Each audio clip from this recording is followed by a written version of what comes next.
to have sex. That sex is the most powerful thing you can ever have. It's like bonding with people, and you can bond with the wrong people.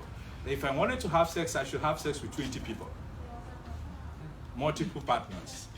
But if you're going to have sex with one person, you must understand the spirituality of this human being. Are they people who are going to take your destiny from you? Are they people who are going to stop you from being successful? Are they people who are going to limit your existence and everything in life? You have to understand it from looking at the people in the eyes. What people think is a joke. So each time I have sex, I will be broke for at least 3 months. I will never achieve anything for 3 months. I'll have miserable life for 3 months. And it continues that way. I don't know if it happens to anybody here, but it happens to me all the time. So I tend to stay away from it. And now it takes us back to the monks in the Catholic Church, to the nuns, because we believe that sex can take away the purity of your spirituality. And this can only be understood by people who are connected to the earth, to the true religion of where they come from. But it's okay if Christians don't believe in it. That is their business. But in Igbo cosmology, we are asked to believe more in what and how we came into existence. Now, in Igbo land, we call tradition Omenala. O-M-N-E-A-L-A. Omenala, which is tradition. And in Igbo land, how many minutes do I have? You have time? Okay. Okay. Yeah. In Igbo land, we have Christianity as the current religion, which has completely deceived so many people. I have heard to take a lot of pastors to the shrine where I perform rituals, secretly. They're still on my Facebook. So when I talk about my religion publicly, they come into my inbox and say, Prof, please don't say this publicly. I say, no.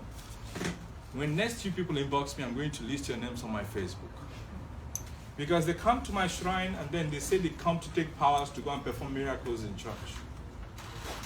So after church services in the morning, pastors go to the shrines in the evening and night to kill cows, goats, chickens, perform rituals, and go back to the church. And encourage people to disrespect traditional religion. But they come at night and commune with Ezenwine, the chief priestess of the shrine. And I find that very, very, very hypocritical. And I tend to release their names very soon if they do not stop. So now in Nigeria we have a lot of very, very religious people. We don't have spiritual people. We don't have people who ask questions. What they do is they believe what they've been told by the pastors. So they go to church just because everyone else is going to church, and that is okay for them. In Igbo land as well, we believe in the dead.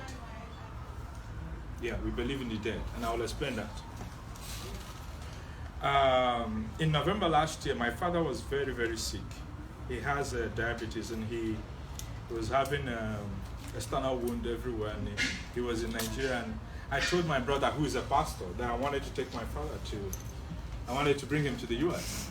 And he said, no, we have to take him to church. I said, no, I'm not taking him to church. And then he said, that money you want to use and send him to America, we can use it and build a house. I said, but who's going to live in the house? The dead, the ghost of my father? No. So I ignored his call for 3 weeks, and I brought my father to Ohio University, and he stayed with me for 6 months, and he got very, very well. So he didn't die. No, but while he was in my house, so many people in my village were dying, and each time anybody died, I'll tell my dad, oh, you know this person, he's dead. He said, no, I'm not going back there. I don't want to die like that. But this is the truth. Most of the people who died had kids who are very rich. But once they died, their kids were ready to organize huge funerals. They call it befitting funerals in Nigeria. Befitting. So they organize huge